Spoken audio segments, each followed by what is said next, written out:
എന്തോന്നാടാ ഇക്കുറു അത്? ഒരു പൊതിയാ മാമേ.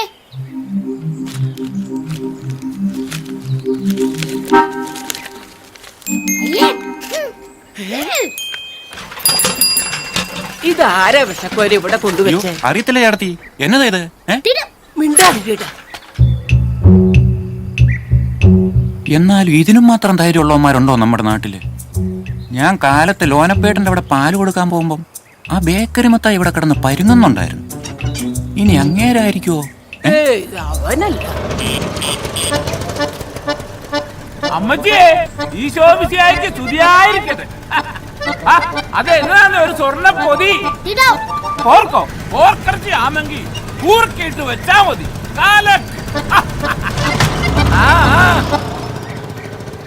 ചേട്ടത്തിയേ,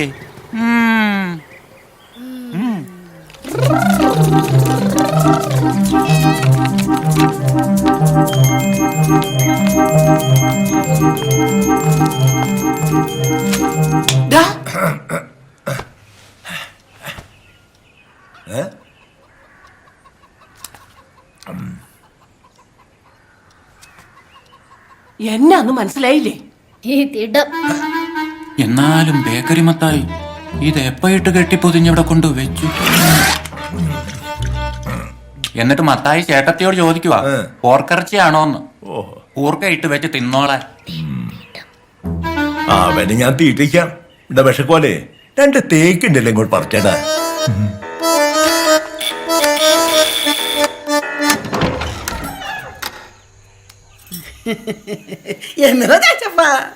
കുറച്ച് മീനാ തണ്ടം വെച്ച് വരാന്.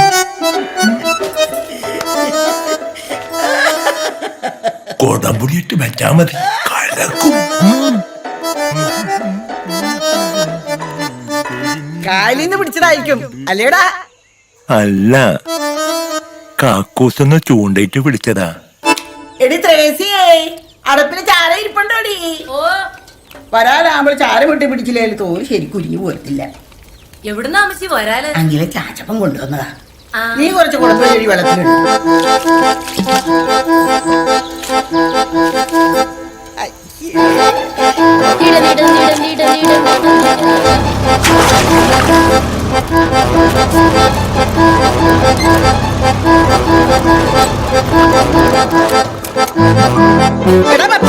അവിടെ കുടുംബത്തിന്റെ മാനം കാക്കടാ.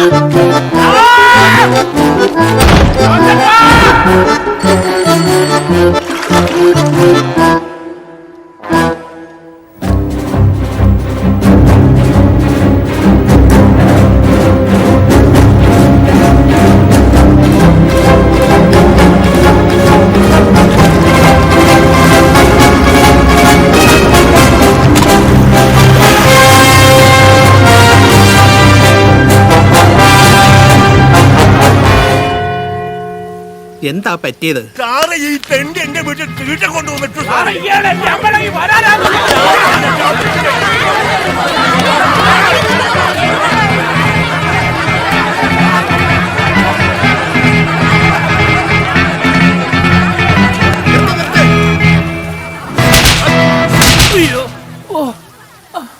ഇമാതിരി തീട്ട കേസുമായിട്ട് എന്റെ സ്റ്റേഷനിലോട്ട് വന്നേക്കരുത് കേട്ടടാ.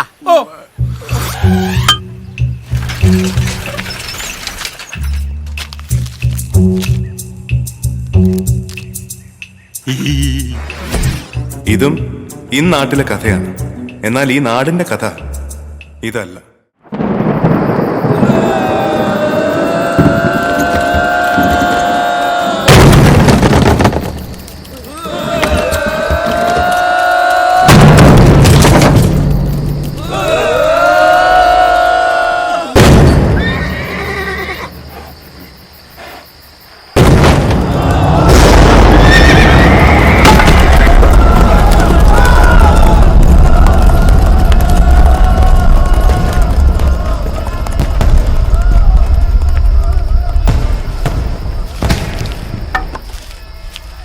അങ്ങനെ പുണ്യാളം പ്രത്യക്ഷപ്പെട്ട് ടിപ്പുവിനെ പറപ്പിച്ച പള്ളിയാ നമ്മുടേത്.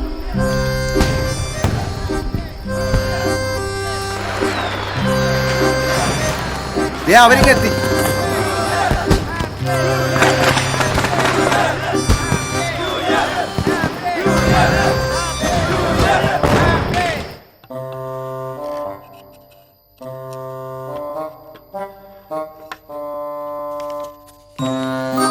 മുകളിൽ കർത്താവ്, നേർച്ചപ്പെട്ടിയിൽ ഗാന്ധി, നടുവിലൊരു കപ്പ്യാരും.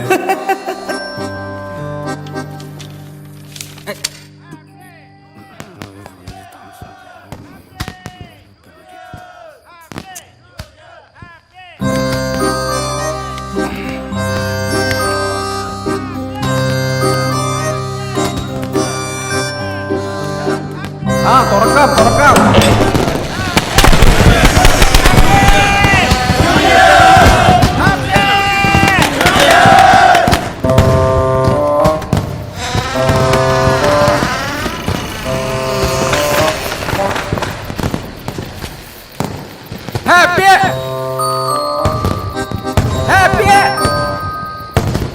കപ്പ്യാരെ, മുണ്ട്, ഉടുമുണ്ട്.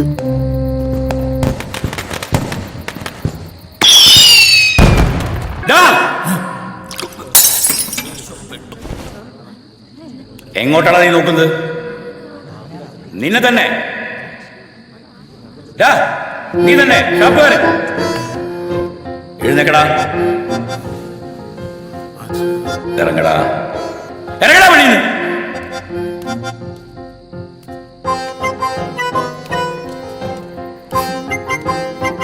പള്ളിയിൽ നിന്നിറങ്ങിയ പൈലക്കുട്ടിക്ക് ചന്ദ്രനിൽ ഇറങ്ങിയ നീൽ ആംസ്ട്രോങ്ങിനുണ്ടായ അതേ ഏകാന്തത അനുഭവപ്പെട്ടു.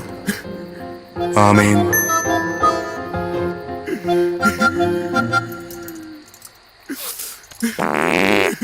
ഒന്നും വിചാരിക്കരുത്, വിഷമം കൊണ്ടാ. പാവം. ഉറക്കം തൂങ്ങാനും സംസാരിക്കാനുമായി ആരും പള്ളിയിലോട്ട് വരണ്ട. വിശുദ്ധീകരണത്തിന്റെ ബലിയുടെ മേൽ സ്വസ്തി, കർത്താവിന്റെ കബറിയുടെ മേൽ സ്വസ്തി. കുർബാന കഴിഞ്ഞിട്ടില്ല, അവിടെ ഇരി.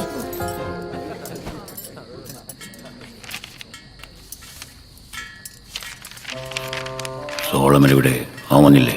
സോളമൻ മാത്രല്ല അച്ചോ, ശോശനി വന്നിട്ടില്ല. വേറെ പിള്ളേരെ പാട്ട് പാടുന്ന മയ്യാത്തി കാല് വെച്ച് ഞാൻ ഒറ്റയ്ക്ക് പണിയൊക്കെ ചെയ്യുന്നു. പിതാവിന്റെയും പുത്രന്റെയും പരിശുദ്ധാത്മാവിന്റെയും നാമത്തിൽ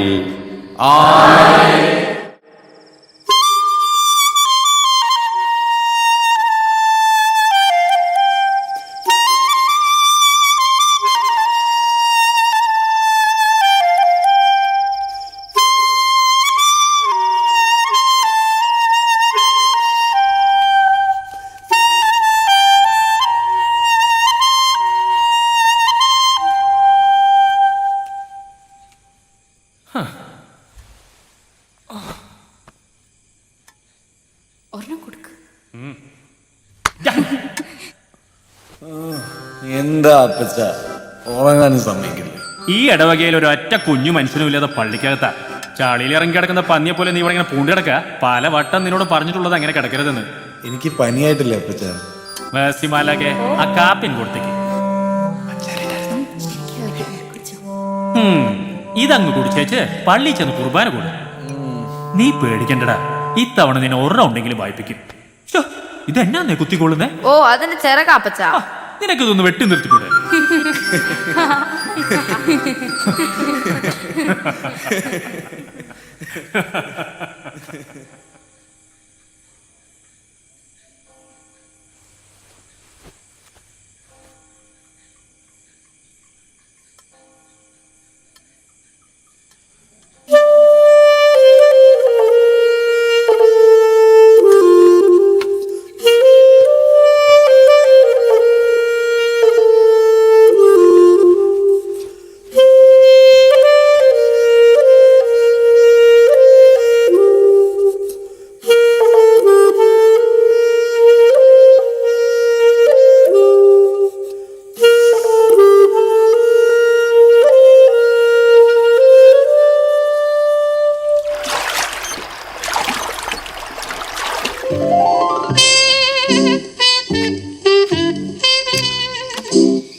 വന്നേ നാളെ വായിക്കാൻ പോലെ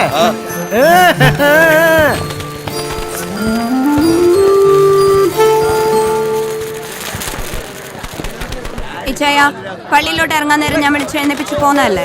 ഇച്ചായനാ കിടപ്പ് അങ്ങനെ തന്നെ കിടന്നല്ലേ? നിങ്ങൾ പോയതിനു ശേഷമേ എനിക്ക് ചെറിയ പനി പോലെ തോന്നി, അതാ ഞാൻ കിടന്നത്. ഇവിടെ നോക്കട്ടെ. പിന്നെ പശു ചാണം കിടന്ന പോലെയല്ലേ ഒരാൾക്ക് പനി വരുന്നേ?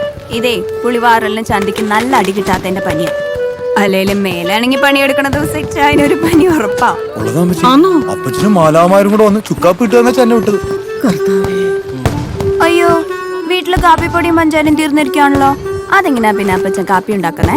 നീ ഒന്ന് ചുമ്മാതിരികളാരെ. പഞ്ചാരയും കാപ്പിപ്പൊടിയൊക്കെ മാലാകമാര് കൊണ്ടുവന്നായിരിക്കും. മോനെ, അപ്പച്ചൻ വേറെ വല്ലതും പറഞ്ഞോടാ? അമ്മച്ചി എന്നെ അനുഗ്രഹിച്ചേ, നാളെ ഞാൻ ബാൻഡി വായിക്കാൻ പോവാ. എടീ, നീ കൂടെ അനുഗ്രഹിച്ചിട്ട് പോ. നാളെ ഞാൻ ബാൻഡി വായിക്കാൻ പോവല്ലേ? അമ്മച്ചി വരുന്നുണ്ടോ? നീ പൊടി.